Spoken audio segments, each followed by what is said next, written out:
Welcome back to the news today. This is One-on-One. Alongside all of the political complexities inside Israel, with its mix of secular and religious Jews, Muslims, and Christians, there are also the economic issues that come with them. And in many ways, the problems and solutions come in looking at the two sides together. Aiman Saif is the director of the Authority for the Economic Development of Minorities at the Israeli Prime Minister's Office. Good evening. Thank you very much for coming, Mr. Saif. I think, if I'm trying to imagine who has the most difficult job of all the people who are working in the Prime Minister's office, I think it's yours. Because the minorities and handling the minorities, especially in the economic development arena, it's not so easy. You're absolutely right. I'm not sure that I'm the most, the person that have the most difficult job. But after the Prime Minister. Exactly. But I think that the issue that I'm dealing with is very challenging. It is a very difficult issues. We know that there are large gaps between the Arabs and the Jews in Israel in economical terms, in the education and the labor market. As we know that only 27% of the Arab women are part of the labor market, and only 13% of the Arab women and men have an academic degree compared to 27% of the Jewish population. So the challenge is big, but I think the last years we succeeded to allocate a lot of governmental money to decrease these gaps, and we see a positive change in the last years. Before we will talk about the positive change that is also happening inside the Arab, let's say, the Arab minority in Israel, because there is a change and people are starting to understand that they need to go out and study and go to work. And before we will talk about what can we blame the Arab Israeli community, what can we blame them about, I want to look at what the government is doing, because these gaps were created because of a reason. These gaps were not created only because of the difference of cultures between the, let's say, the Jewish culture and the Arab culture. It was also created because in one way or another, we have the feeling here in Israel that when it comes to minorities, you know what, we can put it aside.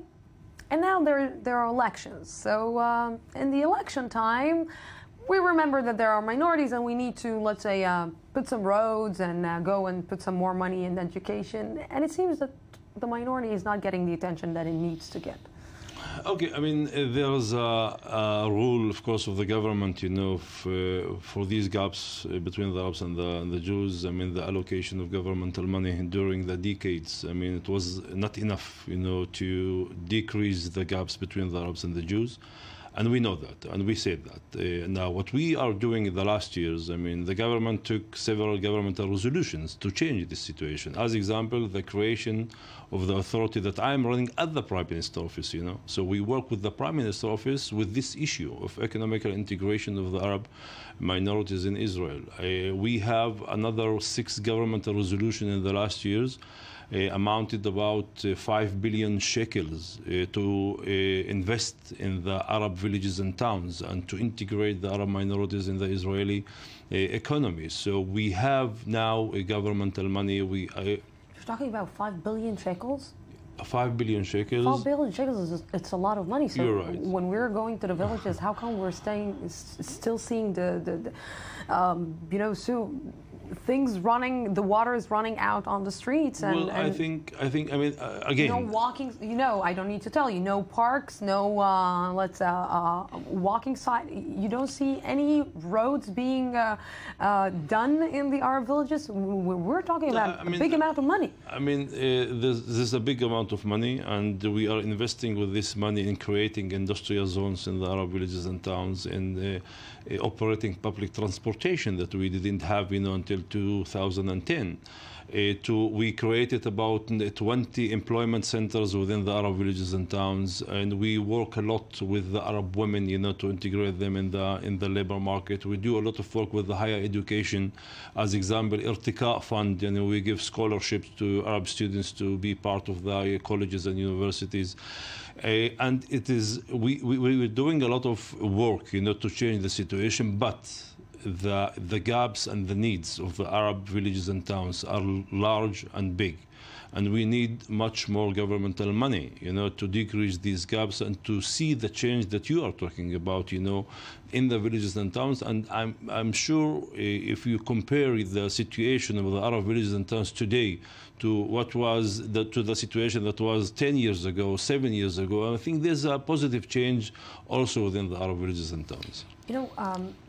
I cannot not hear the word discrimination, because there is discrimination against the Arab minority in Israel when we're talking about Muslim, Christians, or Druze who are serving in the army. But there is discrimination. And to see like the Interior Office doing a commercial about how to say to businessmen, don't discriminate people only because they have an Arab name, it means that there is discrimination that the government may be seeing that is happening and ignored it for a long, long time.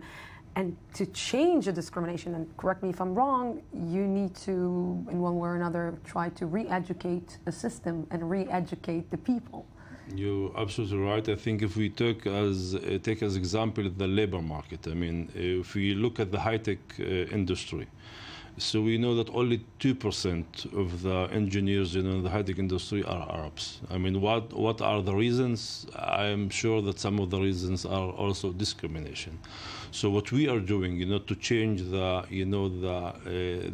way of thinking, of the Jewish employers, to hire Arabs as example. So we did a campaign, like in the TV, like 2 years ago. It was a very successful one. To tell the Jewish employer, look, and you have to give the opportunity, for an Arab academic to be part of the high-tech industry. And we have other examples. By the way, we as the government, we give incentives, to the Jewish employers to hire Arabs.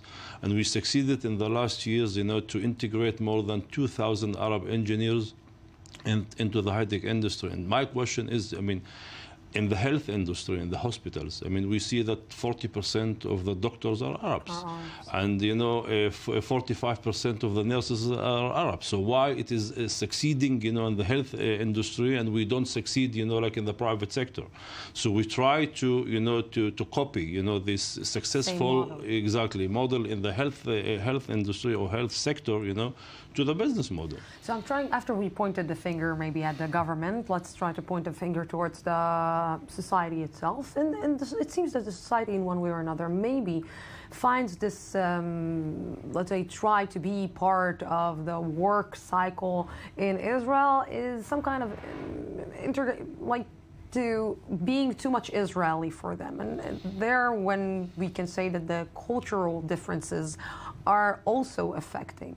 So we can also blame the Israeli Arab community that it's not doing, let's say, a big amount of work to actually integrate into the Israeli society.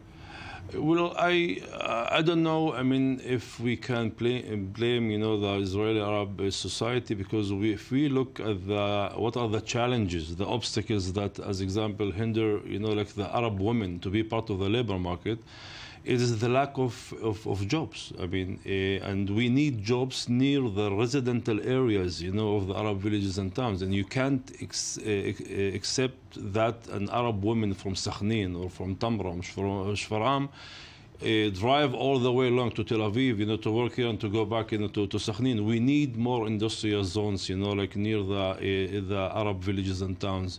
We need more companies to invest, like in the periphery of Israel, where the Arabs live. So there is a lack, of jobs in the periphery.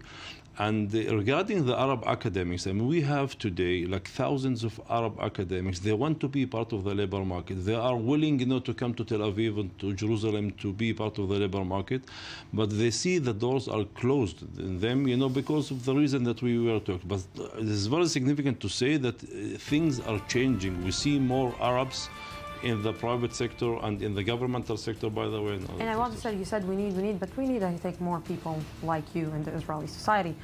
Thank you very much for coming. Thank you very much. Thank you. And thank you, our viewers, for being with us tonight. Tomorrow we will be here at the same time, same place, from the Jaffa Port, Israel. Have a great night.